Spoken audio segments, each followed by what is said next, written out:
On iPhone, recorded calls don't live in a single call recordings app. Instead, they're saved wherever you chose when you recorded them. In this video, we'll show the most common places to find your call recordings in just a few taps.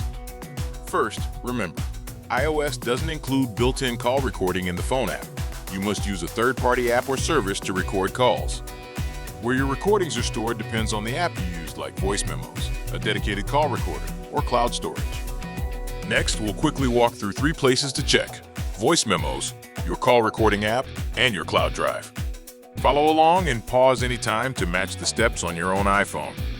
Step 1. Check the Voice Memos app. On your home screen, swipe to find and tap Voice Memos. Inside Voice Memos, look for files named with the date, caller name, or something like call recording.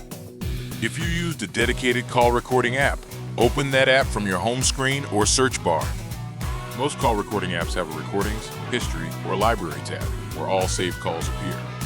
If your app syncs to the cloud, open Files, iCloud Drive, or your chosen cloud app and check the Call Recordings or App folder.